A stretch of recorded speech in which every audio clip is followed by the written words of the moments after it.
Bom dia, irmãos. Bom dia.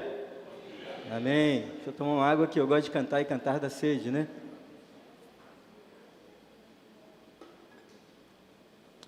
Já não tenho a mesma voz quando eu tinha 20 anos atrás para cantar, mas ainda é bom louvar, né?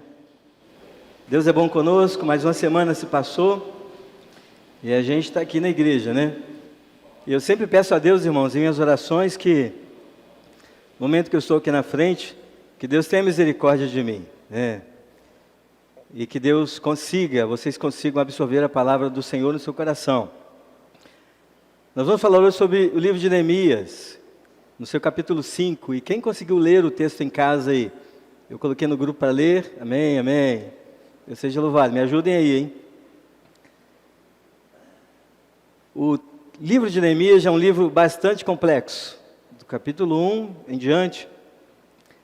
Ele é muito complexo. E para mim, Eliseu, o capítulo 5, então, é um dos textos mais difíceis que tem, pelo seu conteúdo.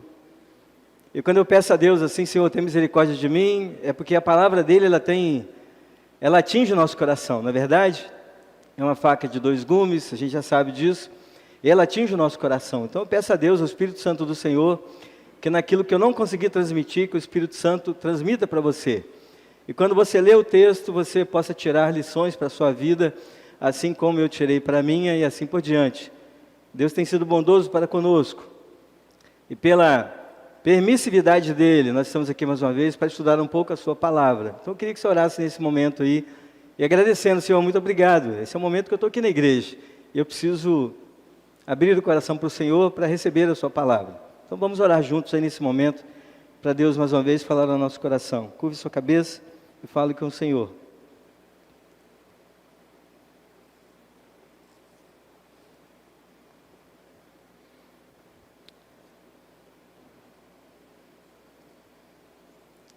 Senhor, sobre a Tua misericórdia nós estamos aqui na frente, a Tua igreja se faz presente também. Glorificamos o Teu nome, ó Deus, pela bondade do Senhor, e nos conceder este momento de aprendizado, de leitura da Tua palavra, de explanação da Tua palavra, e certamente o Teu Espírito Santo já se faz presente em nosso meio. Por isso nós clamamos ao Senhor, que a Tua direção nos seja dada, que o Senhor nos acrescente, que o Senhor coloque no nosso coração a Tua vontade, ó Deus, nos dê entendimento, ó Pai, porque o nosso desejo nesta manhã é continuar sendo igreja, uma igreja forte, edificada pelo Senhor. Por isso nos use, ó Deus, nos use. Nós estamos aqui a dispor do Senhor. E que ao entendermos a Tua palavra, nós possamos realmente edificar o nosso coração ao Senhor e no nosso dia a dia servi-lo com muita integridade. Louvamos o Teu nome por tudo. Nós te agradecemos em nome de Jesus. Amém, Senhor. Amém, queridos? Neemias, no seu capítulo 5, você pode abrir sua Bíblia, por favor?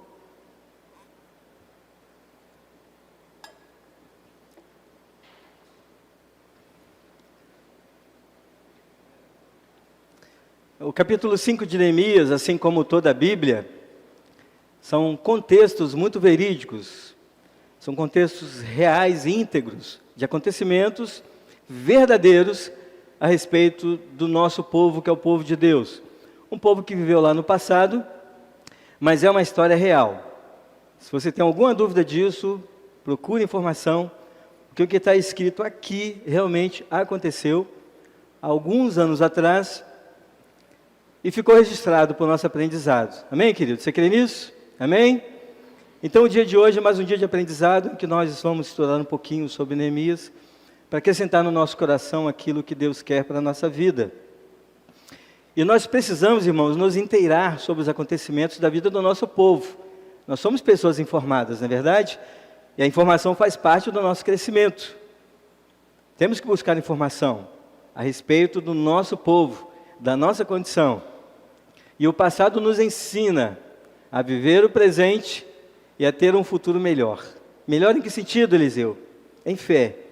Se a fé é conseguir alicerçar o nosso coração, alicerçar a nossa vida, nós vamos ser outra pessoa. O nosso comportamento muda, o nosso jeito de ler a Bíblia muda, a nossa oração muda, o nosso contexto de vida muda. Então a fé faz parte do contexto da vida dos cristãos. E o aprendizado logicamente está inserido junto com a fé, porque se não fosse a fé, não teríamos interesse, disponibilidade, desejo de ler a palavra de Deus e de estudá-la. Então lembre que a fé, ela é um termômetro para a sua vida, em termos de leitura da Bíblia e em termos também de oração. Antes de ler o texto de Neemias, eu queria fazer um panorama um pouquinho. A gente vai falar sobre o capítulo 5. Antes do capítulo 5, tem do capítulo 1 até o capítulo 4. Então, o que aconteceu nesses capítulos, até nós chegarmos no capítulo 5 de Neemias? É claro que eu vou fazer um panorama aqui, vai ser muito rapidinho, sucintamente. Os irmãos depois leiam o livro de Neemias em casa, com muita calma. É um livro muito rico, anote ali, depois, futuramente, você faça as suas perguntas ali. O que aconteceu no capítulo 1 de Neemias? Diz o texto que Neemias, ele era da tribo de Judá, né? E ele estava em Suzã, trabalhando como copeiro do rei de Suzã. Então ele não tinha nada a ver com Suzã. Ele era de Jerusalém, era de Judá, e ele estava ali a trabalho. Por quê? Porque a cidade foi destruída. A população se dizimou, não tinha como conviver na cidade mais, e eles saíram da cidade. Alguns foram presos, foram exilados, né? Então, enfim, Neemias ele estava trabalhando como copeiro do rei. Em um determinado momento da história, em que Neemias estava em Suzã, chegou até ele Anani. Anani era um de seus irmãos. Veio então Anani com um grupo de judeus. E ele perguntou, partiu de Neemias, como está o povo que estava lá na cidade? Como está aquele povo que estava exilado, que foi capturado? Os que ficaram, como estão vivendo? Então, eles deram um relatório para ele da situação, a respeito do que estava acontecendo. Aí lá no versículo 3 do capítulo 1, ele diz que os que não foram levados para o exílio, e se acham lá na província, ficaram por perto, nos arredores da cidade, que estava destruída, estão em grande miséria e desprezo. Os irmãos dele, que ficaram para trás, por algum motivo, ficaram lá, estavam em grande miséria e desprezo. E ainda diz que os muros de Jerusalém estão derribados e as suas portas queimadas. Então, cidade zero. O povo estava lá, vivendo meio entulho, em meio à fumaça, coisa queimada, destruída, e estavam lá tentando sobreviver, comendo sabe lá o que, para tentar ter um dia após o outro. E no seu capítulo 1, ainda lá no versículo 4, ele diz assim, ó, tenho ouvido eu essas palavras, assentei-me e chorei. Neemias sentiu muito profundamente, porque era o povo dele, lembre disso, era o povo dele. E quando ele ouviu essas palavras, ele sentou e chorou profundamente. Você tem uma noção disso, queridos? E lamentei e chorei e lamentei por alguns dias, e estive jejuando e orando perante o Deus dos céus. Eu não consigo imaginar o sentimento de Neemias no capítulo 1, porque já tinha o desejo no coração de procurar saber a respeito do seu povo. Sabe quando você se afasta da sua cidade e você de repente pergunta para alguém como está o povo, e você tem boas notícias ou más notícias? O que eu fiquei assim, com a perspectiva com relação a esse capítulo 1, é o sentimento de Neemias, profundo, intrigante, com relação ao povo que ficou para trás. Ele não simplesmente teve a informação e guardou com ele. A Bíblia diz que ele se manifestou. No capítulo 4 diz que ele assentou, chorou, lamentou, e não foi só por um momento, foi por alguns dias. E esteve jejuando e orando perante o Deus que poderia resolver todas as situações. Olha que coisa bonita. No versículo 7 do capítulo 1 ainda, o capítulo 1 é importante para você entender todo o contexto, que ele faz uma oração, e ele se coloca junto nesta oração. Capítulo 1, versículo 7. Ele diz assim, temos procedido de todo corruptamente contra ti. Temos. Ele não disse, vocês cometeram pecado contra Deus. Ele falou, temos. Ele se inseriu nessa condição de pecador. E falou, temos procedido de todo corruptamente contra ti. Ele estava orando e falando com Deus. Não temos guardado os mandamentos, nem os estatutos, nem os juízos que ordenaste a Moisés, teu servo. E ele lembra ao Senhor: estes ainda são os teus servos e o teu povo que resgataste com grande poder com a tua mão poderosa. Sabe o que ele fala para Deus? Fala: Senhor, aquele povo que está ali, é para o Senhor lembrar que é o teu povo separado, é o povo da aliança, é o povo que lá atrás, por várias vezes, o Senhor demonstrou ser o Senhor. O Senhor livrou o povo de várias situações. E esse povo aqui, Deus, não deixou de ser o teu povo. Essa foi a oração de Neemias, com o coração contrito, com o coração voltado para Deus. E no capítulo 2, ele vai trabalhar. Ele não pode deixar de trabalhar. Ele está orando, está buscando, está jejuando, mas ele precisa honrar o compromisso que ele fez, sendo copeiro do rei. Então, no capítulo 2, em algum momento, o rei o vê triste. E o rei pergunta: por que você está triste? E ele fala: como poderei eu me alegrar se o meu povo, a geração de meu pai, que foi enterrado na cidade, que viveu na cidade, está passando por opróbrios, por situações calamitosas? E o rei fala assim: o que você me pede?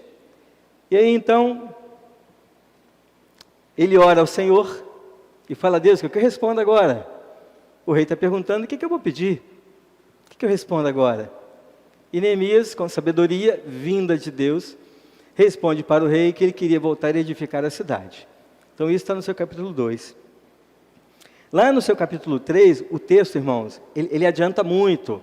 A história está ali em Neemias, mas você tem que ler com calma, entender os contextos, porque do capítulo 1 para o capítulo 2 é muito rápido, e já inteira o capítulo 3. Então, se você não prestar atenção, muita coisa fica para trás. Então, leia com calma. Quando chega no capítulo 3, ele começa, então, a relacionar as pessoas que poderiam ajudá-lo a reedificar a cidade. No capítulo 2, o rei autoriza ele voltar para a cidade, correto? Então, no capítulo 3, ele já começa a relacionar as famílias, as pessoas que vão com ele trabalhar na cidade. E ele vai até as pessoas e cita nome por nome. Está vendo você, Moisés, você vai fazer tal coisa, Maria Agnes tal coisa. Aí, Maria Agnes gosta de cozinhar? Não sei, mas Maria Agnes gosta de lavar as coisas, não vai lavar. Então eles pegam as pessoas por nomes e começam a colocar essas pessoas em cada lugar. E isso é fantástico, porque ele não simplesmente deixa por acontecer. Ele não faz um projeto e deixa o projeto acontecer por si só. Nada disso. Ele percebe nas pessoas aquilo que as pessoas tinham de melhor. O que você sabe fazer de melhor? E ele teve essa percepção em Deus, porque ele orou, ele jejuou, então ele buscou nessas pessoas o que elas poderiam fazer de melhor. E quando nós colocamos as pessoas no lugar certo, a coisa caminha mais rápido, porque não precisa aprender para fazer, a pessoa já sabe fazer. Então, quem era pedreiro, quem era carpinteiro, quem sabia lavar as roupas, sabia lavar as roupas, quem sabia tomar conta da guarda, sabia tomar conta da guarda. Os homens mais fortes podiam carregar um pouco de peso. Então, ele começa a relacionar no capítulo 3 as pessoas que iriam com ele edificar os muros. E ele colocava o que cada um fez, e quando você lê o capítulo 3, ele anota meticulosamente, detalhadamente, a função de cada um. Não só da pessoa, e talvez do seu cônjuge, seus filhos, seus familiares. Ele cita essa família que é boa para isso. Então ele coloca aquela família fazendo tal evento, tal situação. Isso é para poucos, né, irmãos? A pessoa tem que ter uma mente brilhante para isso. E quem deu essa mente para Neemias? Foi ele por si só que desenvolveu isso? Ele nem sabia que tinha essa mente. Isso veio de Deus. Uma oração, jejum, um clamor. Deus colocou nele esse conhecimento e essa sabedoria. No capítulo 4, não poderia ser diferente. A história da Bíblia é toda assim. Quando o povo de Deus começa a se manifestar, quando o povo de Deus começa a trabalhar, quando o povo de Deus começa a ficar em destaque, sempre tem um que fala: opa, esse povo está se destacando demais aí. E começa a vir inimigos para tentar destruir, inibir, impedir que o povo continue as tarefas. Então, no capítulo 4, os inimigos surgem. E são inimigos, assim, dos mais inimagináveis possíveis. Surgiu de dentro do próprio povo e também de dentro, da sociedade, pessoas de fora. Então, inimigos vão surgir. E surgiram aqui no capítulo 4. Alguns já viram os muros prontos e não gostaram. Opa, o muro está pronto, está acontecendo aqui. Esse povo aqui vai se restaurar de novo? Nada disso. Nós queremos esse povo ainda preso, escravo, para que eles possam estar ali não trabalhando, não vivenciando o momento de reestruturação. Inimigos aconteceram. E aí o que acontece? Lá no capítulo 4, versículo 17, é um texto muito interessante e bonito, que diz que os homens que estavam armados, o que acontecia? Com uma mão empunhavam a arma e com a outra trabalhavam. Não é isso que está dizendo? Olha só o perigo da coisa, de dia e de noite. E de noite diz que eles estavam dormindo em uma posição que a mão segurava o armamento. Que armamento era? Fica aí na curiosidade de todos vocês. Mas eles dormiam, cochilavam com o olho fechado e um aberto para os acontecimentos, porque a qualquer momento poderiam ser surpreendidos. Irmãos, não basta só viver, precisa orar. E dentro da oração, precisa se preparar. Que você pode orar e se relaxar. E aí? E aí?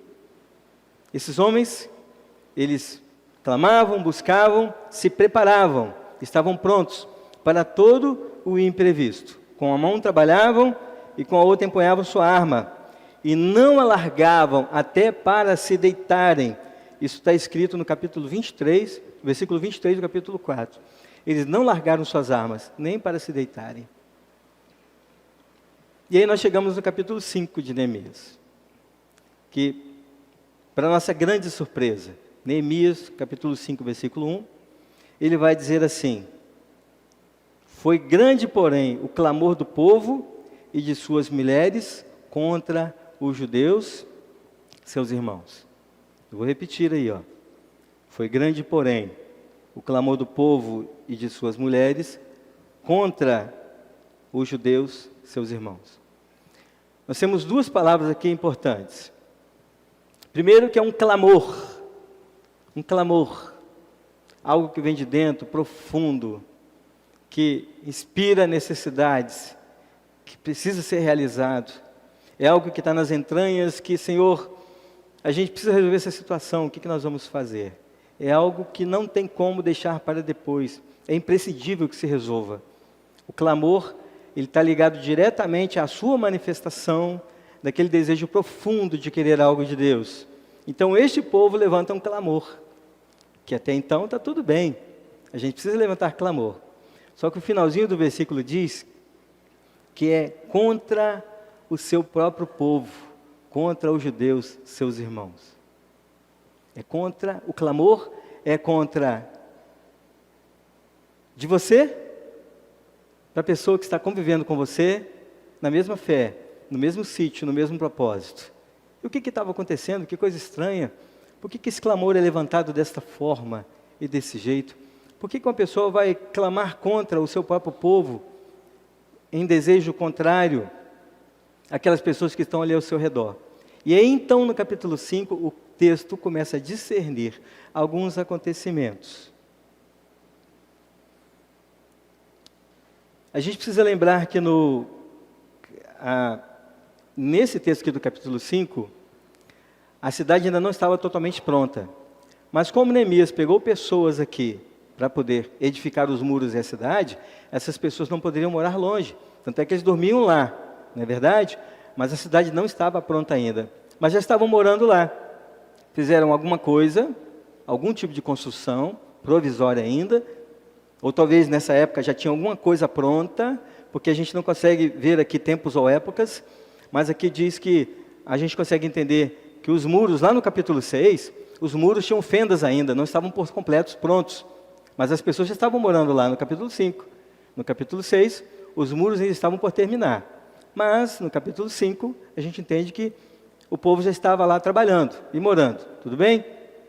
Então, olha só, o povo de Israel chega para Neemias e fala: Neemias, tem um negócio errado. Por quê? Aí você vai começar a entender, no seu versículo 2 aí, do capítulo 5. Porque haviam os que diziam: somos muitos, nós, nossos filhos e nossas filhas. E olha só que interessante, que se nos dê trigo, para que comamos e vivamos. O que o povo estava pedindo? Comida. Eles estavam passando necessidade. Um povo que foi com disposição para edificar uma cidade, voltar à cidade ativa, edificar aquilo que tinha sido derrubado. Em algum momento da história, esse povo estava sem comida. E ele diz, assim, o finalzinho do versículo 2, para que comamos e vivamos. Porque sem alimento, o povo morre. Precisa comer para viver. Não é verdade? Então, o que esse povo estava passando aí de tanta dificuldade? Eles começam a dizer para Neemias uma série de citações. Aí eu quero ler com você o versículo 3 em diante, que diz assim: houve também os que diziam, as nossas terras, as nossas vinhas, as nossas casas hipotecamos. Não só bastasse o povo estar passando fome, mas também as casas que eles tinham construído hipotecaram. E olha só, para tomarmos trigo nesta fome. Eles deixaram a casa em consignação, hipotecaram a casa para poder comer. Estavam com fome, o que tinham para negociar? Já não tinha mais nada. Então, você toma a nossa casa, falou para alguém lá, toma a nossa casa e nos dê comida. Uma casa em troca de comida. E o versículo 4. Houve ainda os que diziam, tomamos dinheiro emprestado até para o tributo do rei, porque o rei que ali estava queria o dinheirinho do pessoal. E aí, eles pegavam dinheiro emprestado, porque o rei era severo. Pelo menos, se eles estavam pedindo dinheiro emprestado, irmãos, para pagar o tributo, é que a coisa não era boa. Senão a gente dava barrigada. Não é assim que faz com o IPTU? Não posso pagar esse ano, vou pagar no ano seguinte? Dá uma barrigadinha aí, deixa 10 anos sem pagar, 5 anos que caduca? Não é verdade? Se a prefeitura não entra com processo, 5 anos o IPTU caduca e está tudo certo. Né? Ao contrário do IPVA, que é automóvel, se você não pagar, a polícia te pegar, prende o carro, até você pagar. Então tem coisas que dá para dar aquela meia sola e deixar passar adiante. Aqui não. Eles pediram dinheiro emprestado para pagar o que era devido ao rei. Olha a gravidade da coisa. E sobre o quê? Sobre as terras e as vinhas. Eles pagavam tributo ao rei sobre as terras que eles tinham e sobre aquilo que eles produziam. Eram 2 tributos. Não bastasse só a terra, mas se a terra fosse produtiva, era da terra e também daquilo que eles iriam colher, que eram as vinhas. Então o versículo 5 diz, presta atenção nisso. No entanto, nós somos da mesma carne como eles.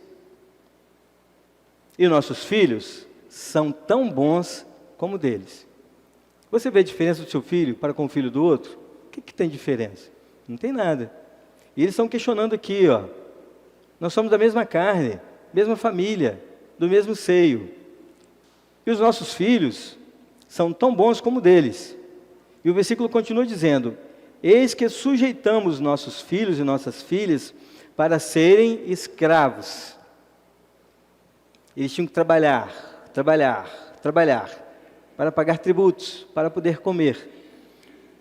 E aí, algumas de nossas filhas já estão reduzidas à escravidão. Até as meninas. Imagina, meninas, crianças, adolescentes, já estavam reduzidas à escravidão. Os pais, com o coração bastante triste, temoroso, um coração choroso, de ver os seus filhos trabalhando em prol de quê, irmãos? Em prol de comida.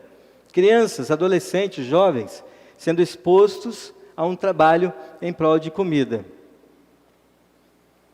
E o texto continua dizendo, não está em nosso poder evitá-lo. O povo não tem força, pois os nossos campos e as nossas vinhas já são de outros. Perderam tudo. Neemias pega um povo, edifica a cidade, e na edificação da cidade, de repente, no capítulo 5, o povo perde tudo. Alguém foi lá e tomou posse, e disse para eles que eles precisavam pagar tributo, e aí eles não tinham como pagar, foram entregando os bens. Não obstante, os bens foram suficientes, que foram acabando, entregaram seus filhos. Olha, eu não tenho mais nada, vou mandar meu filho para trabalhar para você. Em troca de quê? Em troca de comida, para que eu não veja meu filho morrer. Entende a gravidade da situação no capítulo 5? Que covardia! Imagina você nessa situação. O versículo 6, ele diz que Neemias, então, ouvindo eu, pois, o seu clamor, o clamor do povo que chegou até ele, essas palavras, então, muito me aborreci. Obrigado, irmão. Benção, hein? Muito me aborreci. Neemias não ficou satisfeito, de forma alguma. Quem era Neemias na história, irmãos? Era aquela pessoa do capítulo 1, que foi lá e diante de Deus falou: Senhor, é o teu povo que está lá, vamos reedificar a cidade. E Deus criou meios e métodos para que ele pudesse então estar lá na cidade, reedificando a cidade. E de repente o povo estava oprimido. E sabe o que Neemias faz? Lá no capítulo 7, ele diz assim, primeiro no capítulo 3 se aborrece, tá bom? Ele ouve as histórias e se aborrece. Mas uma coisa que me chamou a atenção, que aí no versículo 6 já, o 5 é me aborreci, desculpa, o 7. O 7. Ele diz assim no comecinho, depois de ter considerado comigo mesmo. Você sabe o que é isso? Considerar com você mesmo? Quantas vezes, eu vou falar na primeira pessoa, de Eliseu, quantas vezes eu me aborreci? Quantas vezes eu me enfureci? Quantas vezes eu critiquei? Quantas vezes eu blasfemei? Quantas vezes eu desejei o mal por uma informação que chegou até mim e eu não pesquisei sobre a informação para saber a fonte dela? Quantas coisas eu fiz de errado nesta vida, sem saber da veracidade da informação, sem buscar os fatos reais, sem ter mais informações, mais provas, antes de tomar uma decisão. Esse comecinho desse versículo 7 diz que depois de ter considerado comigo mesmo, ele avaliou tudo, antes de tomar uma decisão. Irmãos, quantas pessoas já foram prejudicadas por precipitação de algumas pessoas com relação a algum fato? E aqui diz com muita calma que Neemias não fez isso. Era o povo dele que estava dizendo, ele confiava no povo, mas ele foi procurar saber veementemente a respeito do acontecido. Você já fez isso na sua vida? Você tem essa coragem de fazer isso? De procurar saber a verdade antes de se manifestar? Antes de qualquer piadinha de WhatsApp, antes de qualquer leitura de Instagram, antes de qualquer coisa em redes sociais, já procurou saber realmente da situação? Quantos fake news temos vivido hoje aí, que fulano, beltrano e ciclano, e quando você vai ver é mentira, sabe? Precisa procurar a verdade. É o que Neemias fez. Era o povo dele. Mas antes que ele tomasse a decisão, ele foi procurar a verdade. Ele ponderou com ele mesmo sobre essas coisas e foi procurar saber a respeito da verdade. Quantas vezes eu julguei que alguém estava certo ou errado, simplesmente pela informação que chegou até mim? Pesado isso, né? Pesado isso, pesado, pesado, pesado. A gente fica pensando quanta covardia, ao invés de se reunir e ir no objeto de onde surgiu a fonte, não. Pega a informação e pulveriza a informação. E Neemias, com todo cuidado, ele vai procurar saber. É interessante, irmãos e irmãs, que quem deu informação para Neemias eram pessoas verídicas, eram pessoas verdadeiras, eram pessoas de fé, eram pessoas que ele confiava, eram pessoas que estavam ali a toda hora tendo contato com ele, né, sempre que pudesse. Não eram qualquer tipo de pessoa. Ele poderia ter acreditado em primeira mão, mas seria diferente. A postura dele, desesperadora até, pegando a informação rapidinha, sem processá-la e tentando resolver. Aqui ele disse que ele ponderou, então ele resolveu a situação também da forma que ele bem quis. Estão indo comigo?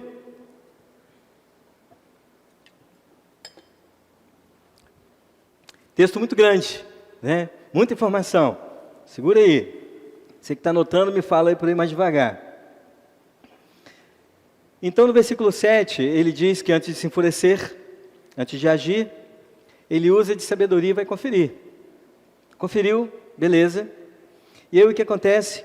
Ele teve um princípio de sabedoria. O comportamento de Neemias é um comportamento invejável, irmãos, desde o começo, né? Um comportamento que a gente precisa muito estar antenado com relação a ele aí. Nesse caso aqui, quando Neemias vai conferir, ele vê que é verdade. Ele já tinha uma desconfiança que era verdade pelas pessoas que chegaram até ele. Só que ele foi conferir e durante esse confere, ele ficou pensando o que ia fazer. Isso é maravilhoso demais. Aquele momento de pausa, de reflexão. Como que eu vou proceder daqui para frente? Sem desespero, sem alarde, como que eu vou proceder? E aí a gente começa a entender o coração de Neemias, porque quem estava, irmãos, oprimindo o povo, era o próprio povo. Quem estava deixando o povo escravo, era gente deles mesmos. Quando foi edificada a cidade, pelo menos é o que eu entendo, você pode ter uma outra percepção do texto, do capítulo 5, quando foi reedificada a cidade, eles estavam ali trabalhando. Então, um ou outro espertinho falou assim, opa, eu vou pegar esse pedaço de terra aqui para mim. Então aqui é do Eliseu, ó, esse pedaço aqui é meu. Aí o outro também vendo que esse pegou, foi lá e também pegou um outro pedaço de terra. E aí foram trabalhando e sempre buscando algo para si mesmo. É onde nasce a usura do negócio, né? É onde nasce a usura da coisa, é querer demais em excesso em relação ao outro. Esse povo começou com a usura muito grande, viu que estava muito fácil. Opa, a cidade está ficando bonita, olha os muros como é que estão bonitos aí, né? Tem sempre um ali que quer dar um miguezinho, e aí fala, não, peraí, ó, daqui para trás é meu aqui, hein, ó gente, isso aqui é meu, hein? Tem dono não, agora tem, isso aqui é meu. Não é assim que acontece aqui nas regiões? O pessoal que não é dono do lote, vai lá e cerca o lote e fala que é dele. Mesmo outra pessoa tendo o documento, vai um covarde lá, e aí cerca o terreno. Já ouviram muito isso, não já? Já ouviram? Vai lá e cerca, né, seu Exaltino? Alguém vai lá e cerca o terreno e fala que é dele. Mesmo o outro tendo pago, mesmo o outro tendo documento, mesmo o outro tendo trabalhado para ter aquilo, vai um machinho lá, um espertinho lá e cerca aquilo lá e fala que é dele. E depois para tirar o cara é muito difícil, a gente sabe disso. Aí vai justiça, vai um monte de coisa, é morosa, é demorado. Em troco de quê? Porque um covarde fez isso. E lá tinham muitos covardes. Era uma época de muitos covardes aqui. A gente está falando de muitos anos atrás. Mas isso já existia. Dentro do próprio povo. E quem é esse povo, irmãos? O povo de Deus. Saiu de dentro do próprio povo. Um espertinho o outro que quis se dar bem. E ele acabou fazendo isso. Então o que acontece? Neemias, ele começa então, a partir do versículo 8, versículo 7 ainda, vamos ler comigo? Depois de ter considerado comigo mesmo, eu vou tentar terminar 10h30, hein? Depois de ter considerado comigo mesmo, repreendi os nobres e magistrados. A essa altura do campeonato, já tinha gente da alta sendo covarde. Não era só os carinhas que estavam ali, sabe? Uns que diziam chefes, outros que tinham cargo de destaque também, já pegaram o macete da coisa e começaram então a tomar posse de alguns bens ali. Então ele diz assim, ó, depois de ter considerado comigo mesmo, né, repreendi os nobres magistrados e lhe disse, sois usuários, cada um para com o seu irmão. E convoquei contra eles um grande ajuntamento. Você sabe o que Neemias fez? Você sabe o que esse toquinho de gente fez? Juntou todas essas pessoas que estavam contra o povo. Juntou todo mundo. Que homem de coragem. Talvez ele fosse um nordestino nato lá, que estava com a peixeira na mão, e falou, vem cá vocês, que eu quero acertar com vocês, e agora? Ele juntou todo mundo. O texto diz que ele juntou os nobres, as autoridades, e juntou todo mundo, fez um grande ajuntamento. E o versículo 8 diz, disse-lhes, nós resgatamos os judeus, nós resgatamos o nosso povo. Tanto ele, como aqueles que eles estavam se referindo à palavra. Nós resgatamos os judeus, nossos irmãos, que foram vendidos a agentes segundo nossas posses. E vós, outra vez, negociarias vossos irmãos para que sejam vendidos a nós? A cidade estava destruída, algumas pessoas estavam presos, exilados. Eles foram lá construindo a cidade e resgataram muitas pessoas que estavam presas, pagaram pelo resgate dessas pessoas que estavam presas.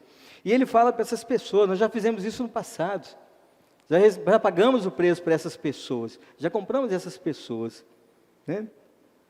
E vocês agora fazem a mesma coisa, negociarias vossos irmãos para que sejam vendidos a nós? Não tem lógica.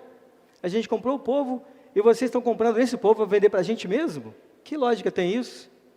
Que lógica tem isso? E ele diz no versículo 9, então, que então se calaram e não acharam o que responder. Se calaram. Irmãos, que privilégio, ter uma pessoa de autoridade dentro do nosso meio. Que privilégio. ter uma pessoa de autoridade. Só precisa de um para colocar ordem.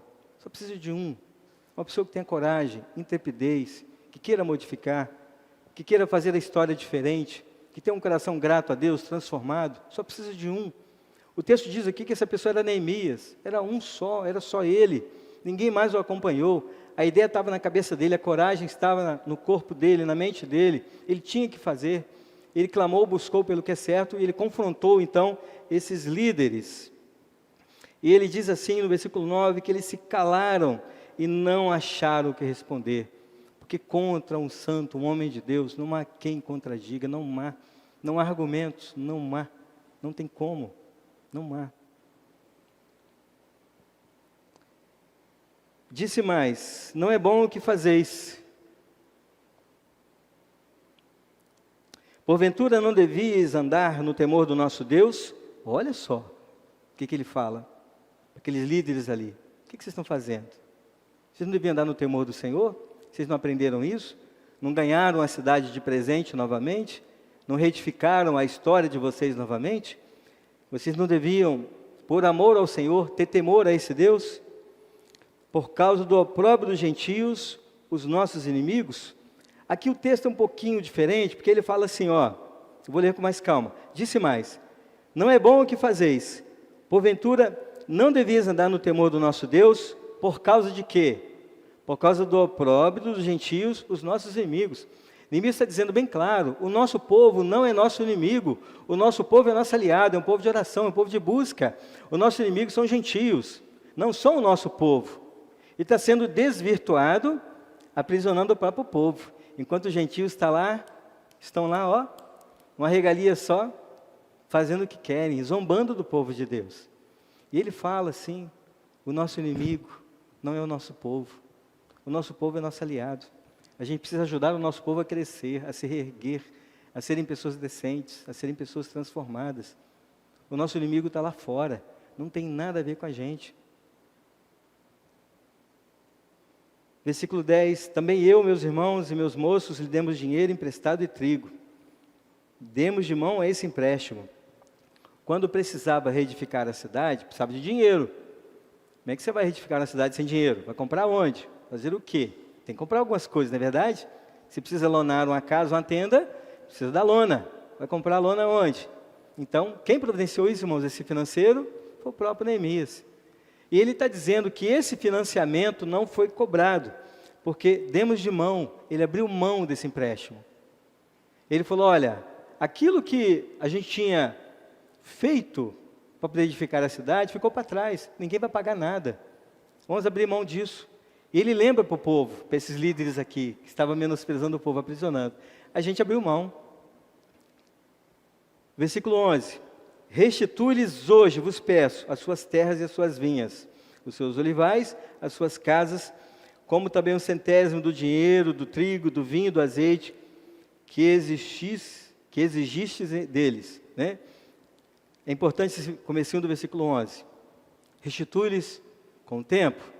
Capitaliza de novo e paga eles novamente. Ó, você vai ter um prazo para você pagar. Você errou, meu irmão. Você está errado. Você tem que mudar, é agora, é hoje. A opção que você tem, o prazo que você tem é agora. Tudo que você fez de errado, vai agora e restitui. Agora e restitui. Isso não pode ser daqui a pouco. Acabou aqui a nossa reunião, vá fazer aquilo que é certo. Se corrija, mude a sua postura, faça diferente. E é isso que ele fala. Restitui-lhes hoje. Vá até o seu povo e devolva. E diz ali, ó, as suas terras, as suas vinhas, os seus olivais, as suas casas. Devolve tudo que vocês pegaram. Devolve tudo. Devolve tudo. Como também o 100º do dinheiro. Inclusive o dinheiro que foi pago. Devolva a todos. Quanto que o Franz pagou? Foi R$110. Devolve para o Franz tudo o que o Franz pagou. Restitui tudo para o nosso povo. Tudo para o nosso povo. Saia daqui com uma postura diferente, transformada, transformadora. Não seja desonesto, não seja corrupto. Saia daqui transformado. Restitui aquilo que você fez de errado. Gente, que pesado isso, né? Que pesado, que palavra maravilhosa. E o versículo 12 diz que eles responderam: restituir-lhe-emos então, né? Restituir-lhe-emos e nada lhes pediremos. Acabou, acabou. Não vamos pedir mais, acabou.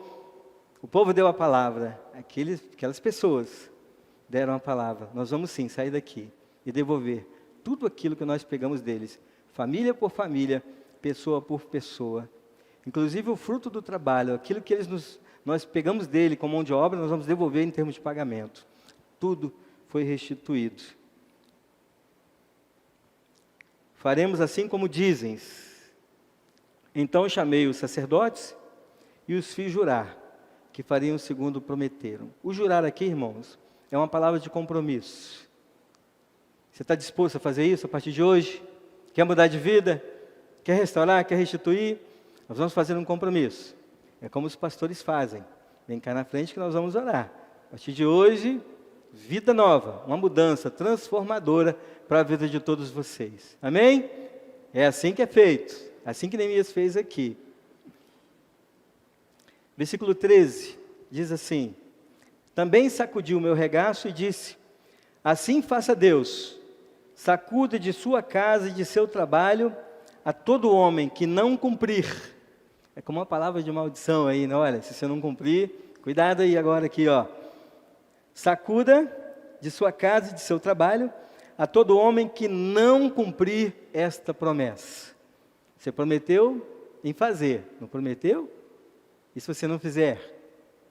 Porque pode prometer, não é assim? Você levanta a mão, você agradece, você chora, você louva, mas o outro dia, em um outro momento, e daqui a pouco, acabou o culto, aquele fervor passa, não é assim? E ele falou assim, ó, não é assim não, calma aí, você vai prometer que você vai fazer, e se você não fizer? O povo vai continuar na mão, sem receber? Não. Aí ele diz assim, ó, sacuda de sua casa e de seu trabalho a todo homem que não cumprir essa promessa, seja sacudido e despojado, vai embora, some, você perde tudo que você conquistou, o pouquinho que iria te sobrar você perdeu, pega a sua família e some daqui. Não queremos pessoas errôneas, erradas, maldosas, pessoas não tementes a Deus no nosso meio. Se você não cumprir a promessa, pega o seu banquinho e saia de mansinho. E aí ele diz assim, e toda a congregação respondeu, amém, amém irmãos, amém, mudança de vida, mudança de comportamento, mudança de postura. E aí ele diz ainda que louvaram ao Senhor, por quê? Porque eles perceberam o seu erro, perceberam que estava errado. Tinha que ter alguém, um homem só precisava de um, para falar assim, olha, nós estamos agindo errado, precisamos agir diferente, o que está acontecendo está errado. Não precisou de reuniões, de montinhos, de grupinhos, não. Precisou de Neemias, uma pessoa, que na história foi Neemias. Mas e na história de hoje? Quem seria esse nome? O que vocês sugerem que seria esse nome na história de hoje? Para modificar alguma coisa na história da nossa igreja, na história da nossa humanidade, na história do nosso contexto social. Quem seria esse nome? Esse nome poderia ser você. Esse nome poderia ser o meu nome. Com ousadia, com vigor, com temor ao Senhor, fazendo aquilo que é certo, restaurando aquilo que foi danificado na vida das pessoas, porque não é fácil se entregar o seu filho à escravidão, a troca de que comer, em troca do que comer. E a gente e tantas pessoas passam por isso, porque os impostos são altos, a tributação é cara, IPTU é caro, a terra é sua, mas não é, pertence à prefeitura, porque você tem que pagar imposto sobre ela. Qualquer modificação que você faz um pouquinho na casa, você tem que pagar sobre aquilo que você fez. Você vai vender a casa, aquilo que você modificou, você tem que pagar por aquilo. Né? Então, é seu, mas não é seu. É seu, mas não é. Então, o que o texto diz aqui é que restitui. E o povo disse, amém, nós vamos fazer isso. E louvaram ao Senhor por esse fim. E louvaram o Senhor e o povo fez segundo a sua promessa. Famílias foram restauradas. Começaram a ganhar seu dinheirinho de novo. Os pais que antes não poderiam dar comida para os seus filhos, ali nesse momento já poderiam dar comida para os filhos. Perderam a casa, já poderiam olhar diante da casinha deles e glorificar a Deus, que a casa foi restituída. Já não tinham vestimenta, as roupas, o trabalho era escravo, aquilo tudo foi restituído, irmãos. Que maravilha, irmãos, que bênção. Ajudar, contribuir com necessitados, pessoas que precisam, que verdadeiramente precisam, pessoas que passam por necessidade. Esse capítulo 5 de Neemias é uma lição para a vida da gente. São só 19 versículos. E lá no finalzinho, no versículo 19, Neemias dá uma palavra. Mas agora essa palavra é para o próprio Deus. No capítulo 5, versículo 19, ele diz assim, para Deus: lembra-te de mim, Senhor, para o meu bem. Não fiz muita coisa, não deu para fazer muita coisa, mas lembra-te de mim e de tudo quanto eu fiz a este povo. Lembra de mim, o que foi feito a esse povo. Porque o próprio Neemias sabia da sua limitação, sabia que era um pecador, sabia que era uma pessoa suscetível a erros, suscetível a muitas coisas. E ele não está fazendo aqui uma troca com Deus. Ele só lembra: Senhor, não me deixe crescer muito, porque isso tudo foi realizado. Tem misericórdia de mim. Mas uma coisa eu te peço: lembra-te de mim, por tudo que eu fiz a esse povo. Porque de tantas pessoas, aquele que se levantou fui eu, para poder agir de acordo com o povo. E Neemias, irmãos, ele não fez aquilo fora da vontade de Deus. Ele fez tudo segundo quanto aprove Deus ao seu coração. Amém, queridos?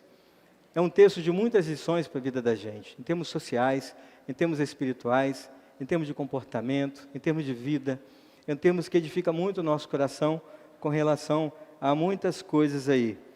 E eu quero finalizar dizendo que o povo de Deus, ele precisa estar unido. Nós vemos no texto que precisa estar unido.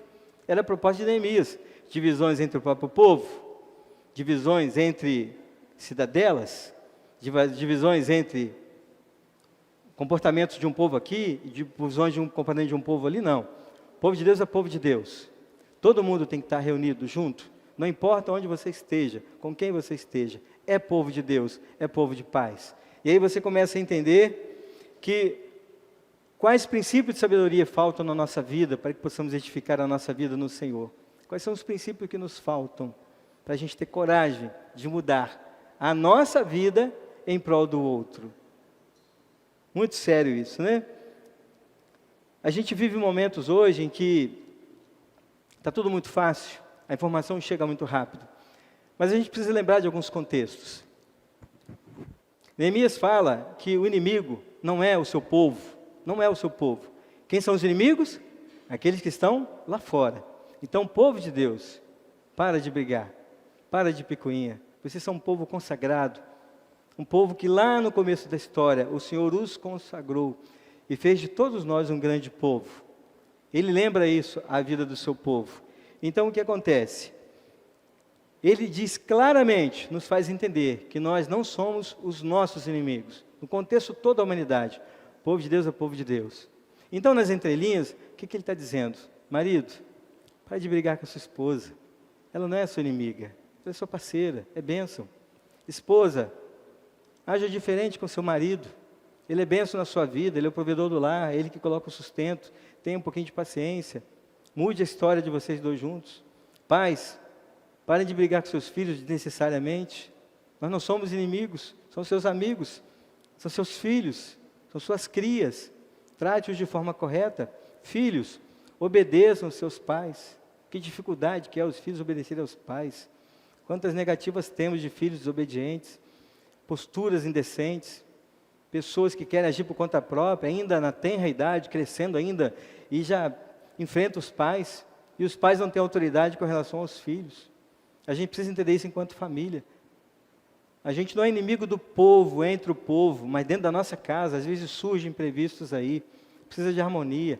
Nós não somos um povo malquisto, ao contrário, nós somos um povo benquisto perante Deus. Então essa conduta, ela tem que partir lá muito antes. Se você tem o seu companheiro no seu trabalho que é evangélico, tem que fazer parceria com ele. Irmão, vamos aqui, vamos ajustar nossos ponteiros aí, nós somos bênção. Deus nos fez para nos unir e não para nos separar. Porque que coisa feia, picuinha entre irmãos, não é? Que coisa feia, desagradável. E Neemias fala, irmãos, para com isso. A gente já tem inimigo demais já para poder guerrear contra. E o que acontece, irmãos? a igreja se distrai, aqui no texto, a igreja se distrai guerreando contra eles próprios, o próprio povo guerreia contra si, e esquece do principal fundamento, que é salvar pessoas, salvar vidas, porque essas vidas venham para o seio da igreja, e que ao entrar ele encontre uma igreja transformada, vivificada pelo Senhor Jesus. Amém, queridos? Honrem a sua família, vivam em amor, honrem os irmãos, vivam em amor. Um exército dividido padece. Como posso eu estar no mesmo ambiente que os meus irmãos e ser alguém que divide? O ambiente não me cabe nesse ambiente. Esse ambiente não é cabível para alguém que só quer discórdias, que só quer criticar. O ambiente não cabe. É um aprendizado para a vida da igreja. Contra os inimigos, do capítulo 7, 6, 7 em diante, aí o texto vai falar algumas coisas sobre. Aí já é uma outra mensagem. Mas até aqui é a sua história e a minha história como servo de Deus. Amém, queridos? Então, quais são as atitudes que nós vamos tomar? Quais são as atitudes que vamos fazer daqui para frente com relação a tanta informação? Porque no texto diz aqui que o povo falou, nós vamos sim fazer aquilo que nos foi propagado. Nós vamos restituir e fazer aquilo que o Senhor está nos pedindo para fazer. Nós vamos, a partir de agora, ser pessoas diferentes, justas e honestas, mas não para nós mesmos, para a honra e glória do nosso Deus. Amém, queridos? A igreja precisa de referências, e a gente precisa estar alinhado no Senhor.